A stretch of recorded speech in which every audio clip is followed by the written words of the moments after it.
Olá, amigos, amigas, como é que vocês estão todos por aqui? Bom dia. Hoje é domingo, onde eu estou está a chover, não dá vontade nenhuma de sair de casa. E então vou já começar com um vídeo para este canal sobre a vida de Salazar, a época salazarista em Portugal.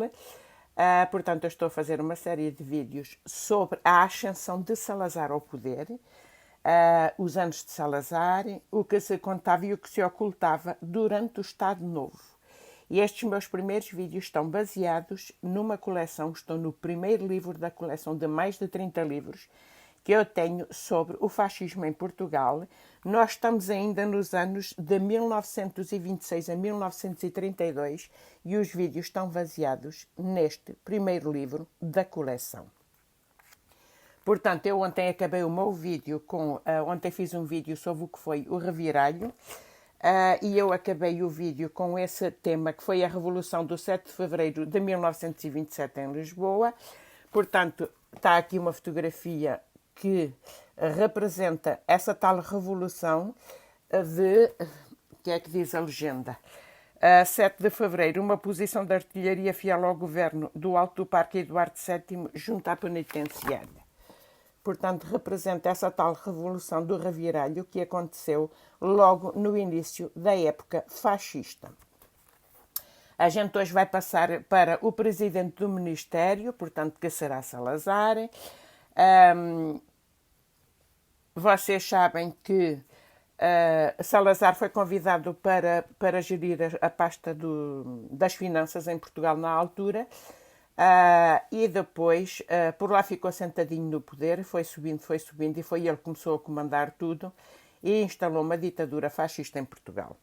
Portanto, vamos aqui passar para a presidência do Ministério. O que é que diz aqui na página 23, 24 e 25 do livro, que depois é uma imagem dele, que eu já, um clichê do momento de Denis Salgado que ele fez sobre Salazar,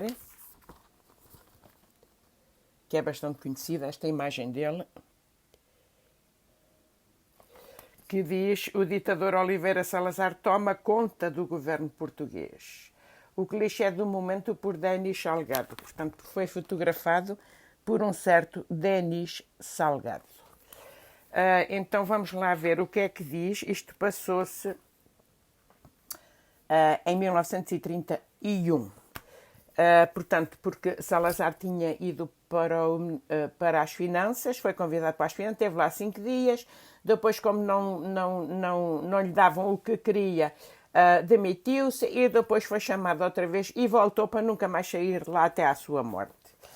Portanto, presidente do Ministério, as revoltas do ano de 1931 e a sua derrota pela ditadura tem o efeito de afastar ou isolar os elementos liberais conservadores republicanos e reforçar a direita católica conservadora congregada em torno de Salazar. O seu nome é agora insistentemente falado para chefiar o governo. Em 22 de dezembro, portanto estamos ainda em 1931, por decreto, é constituído o Conselho Político Nacional, órgão de aconselhamento do Presidente da República. Carmona escolhe para integrá-lo alguns militares, como Vicente de Freitas e Passos e Sousa, mas entrega a escolha dos elementos civis a Salazar, que também o integrará. Salazar aponta Armindo de Monteiro, Manuel Rodrigues, Martinho Nobre de Melo, Mário de Figueiredo e José Alberto dos Reis. A maioria do Conselho será composta por civis, e estes são da confiança de Salazar. Juntando-lhes os seus homens de confiança, no seio do governo, Paes de Sousa no interior, Almeida Eusébio na justiça, Armindo Monteiro nas colónias, Cordeiro Ramos na instrução pública.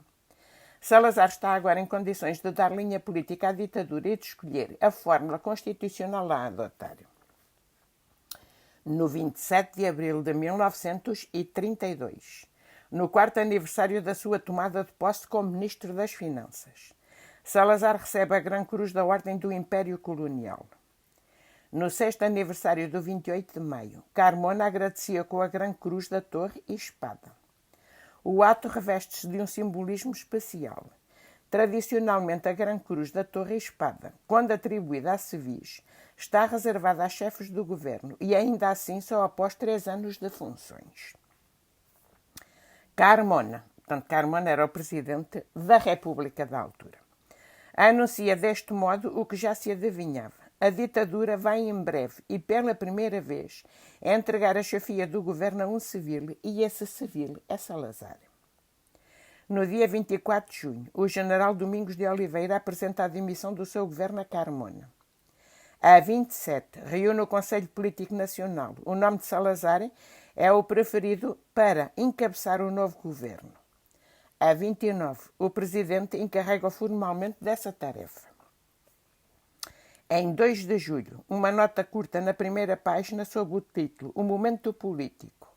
O Diário de Notícias escrevia: o Sr. Ministro das Finanças passou ontem parte do dia a trabalhar em sua casa, na resolução de vários assuntos.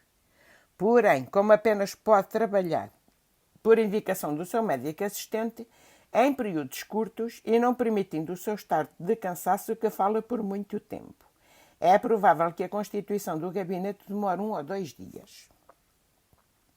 No Século, do 5 de julho, meio escondida na página 5, ao lado de um artigo sobre o 3º Congresso Hispano-Português de Urologia, que decorria em Coimbra, surgiu uma caixa intitulada A crise ministerial foi resolvida ontem à noite, com a constituição de um governo presidido pelo Sr. Dr. Oliveira Salazar.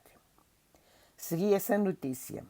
Pouco depois das 15, o Sr. Dr. Oliveira Salazar foi a Belém, onde conferenciou com o chefe de Estado, a quem deu conta das diligências empregadas para a solução da crise. De regresso de Belém, o Sr. Ministro das Finanças esteve no seu gabinete, onde recebeu os Srs. Doutores Manuel Rodrigues, Duarte Pacheco, Albino dos Reis, Engenheiro Sebastião, Ramires e Brigadeiro Bernardo do Couto. A tomada de posse terá lugar nesse 5 de julho. No governo, Salazar acumula a presidência com a pasta das Finanças. Para o interior, entra Albino dos Reis. Na Justiça estará Manuel Rodrigues. Nas Obras Públicas e Comunicações, Duarte Pacheco. Nas Colónias, Armindo Monteiro. E na Instrução Pública, Cordeiro Ramos. Só no dia seguinte à ascensão de Salazar à presidência do governo teria, no Século, honras de primeira página. O novo governo tomou posse e ficou completo com o Sr. General Daniel de Sousa no Ministério da Guerra. A acompanhar o título, as fotos do novo chefe do governo e do seu ministro da Guerra, como que a lembrar o poder que os militares ainda detinham. E isto porque, antes de Salazar tomar posse completamente do governo, Portugal estava a ser governado por uma junta militar depois da queda da monarquia e implantação da República, que o país estava completamente instável e ninguém sabia administrar as finanças. Por essa razão foram buscar Salazar para chefiar o Ministério das Finanças e ele foi exigindo e ficou sentadinho lá na cadeira do poder por quase 50 anos, instalou uma ditadura fascista em Portugal. Portanto, aqui, pronto, já mostrei o clichê do momento do Salazar. Agora vou mostrar aqui uma coisa para vocês, porque isto é típico das ditaduras, que Salazar, para a propaganda, todas as ditaduras funcionam com propaganda, né? Não, vocês sabem disso, né? Tem que ser propagandas sensacionalistas para cativar as pessoas, porque o ser humano é típico, para amar uma pessoa tem que a admirar. E então, para admirar, é preciso elevar a pessoa a um grau superior dos seus súbitos, como se costuma dizer nos reinados, não é? E então, para que Salazar passasse a ser alguém de especial para o povo português, foram buscar os painéis de São Vicente, que todos vocês conhecem, né? Vamos lá, os painéis de São Vicente. E há aqui uma coisa muito curiosa da altura, portanto, isto são os painéis de São Vicente, que muita gente diz que não sabe quem é que os pintou, mas por acaso aqui diz o suposto sósia de Salazar seria a terceira figura em cima, à contada esquerda, do painel dos pescadores. Portanto, começaram a dizer que Salazar tinha sido pintado nos painéis de São Vicente. Os painéis de São Vicente, o Dr. José de Figueiredo, então diretor do Museu da Arte Antiga, portanto, os painéis de São Vicente estão no Museu da Arte Antiga. associa a Estevão Afonso, um dos fundadores da célebre Companhia de Lagos, organizada para explorar os descobrimentos marítimos dos portugueses. Portanto, os painéis de São Vicente, há quem diga que não sabe quem é que os pintou, mas há quem os atribua então a esse Estevão Afonso. As obras de Nuno Gonçalves, entre os tesouros do Museu Nacional de Arte Antiga, na Rua das Janelas Verdes, em Lisboa, contam-se As Tentações do Santo Antão, de Jeremias Bosch, a Salomé de Lucas Cranach, São Jerónimo de Alberto Durero ou A Custódia de Belém, de Gil Vicente. Mas talvez as mais visitados sejam os painéis de São Vicente, atribuída a Nuno Gonçalves, pintor de Dom Afonso V. Os 6 painéis dos fratos dos pescadores, do infante, do arcebispo, dos cavaleiros e da relíquia reúnem retratos em tamanho natural de figuras representativas da sociedade quinhentista. Portanto, vamos outra vez ver os painéis de São Vicente, que estão no Museu da Arte Antiga. E então, o que é que fizeram para elevar o ditador Salazar a ser admirado pelo povo? Nas ditaduras, por exemplo, as ditaduras muçulmanas, muitas vezes os líderes religiosos que gerem os países muçulmanos dizem ao povo que eles são descendentes do profeta Maomé. Tem que lhe dar assim uma descendência assim típica, não é? Típica, ou seja, que o povo corra atrás.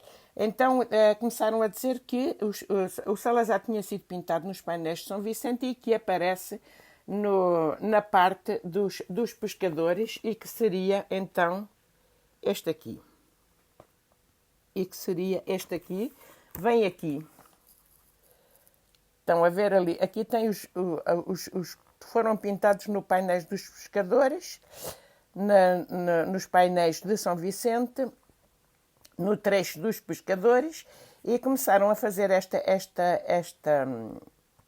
este panfleto político para elevar Salazar a um patamar mais elevado, como se ele tivesse sido já programado, tivesse vindo ao mundo programado para governar o país, e então já alguém o teria pintado no painel dos pescadores.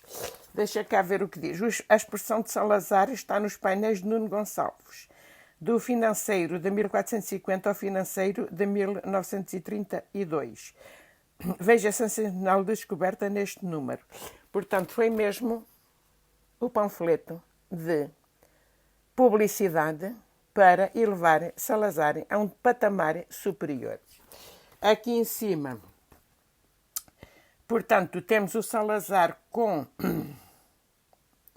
o Nuno Gonçalves, foi um dos... Aqui temos Salazar com Nuno Gonçalves, que este Nuno Gonçalves acho que foi sempre um jornalista que entrevistou muitas vezes Salazar. Eu vou-vos dizer o que é que diz, a sensacional descoberta. Acho que até foi ele que inventou essa que o Salazar estava pintado nos painéis de São Vicente.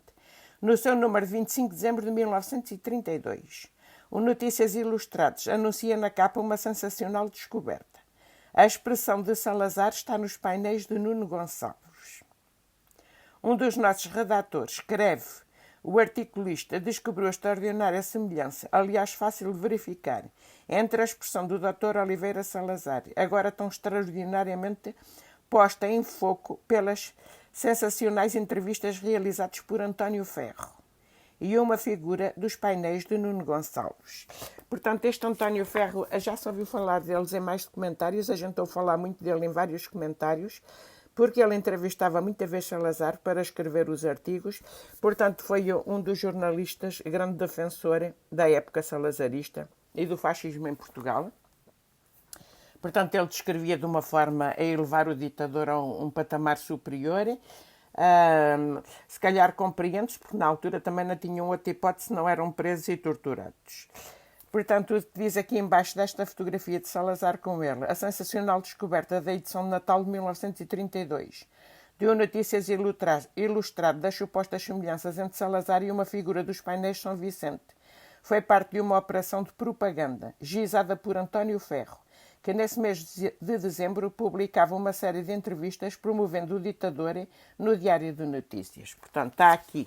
Foi ele foi ele o autor da invenção de Salazar nos painéis de São Vicente, das parecenças com um pescador, com a parte do painel dos pescadores, para fazer propaganda aos ditadores. E aqui fez o cartaz onde tem Salazar atrás e com quem ele é parecido nos painéis de São Vicente. Isto era típico das ditaduras, como vocês sabem. Pronto, vou terminar este vídeo por hoje para não ficar mais longo e amanhã vai ser muito, muito interessante porque vamos à biografia de um certo doutor de Coimbra, do doutor António de Oliveira Salazar, aqui quando ele era jovem, estudante em Coimbra. Vai ser muito, muito interessante, por isso não percam os próximos vídeos. Por hoje despeço-me para vocês, desejo um bom domingo a todos. Um beijinho, bye bye, até amanhã. Bye, amigos, beijinho.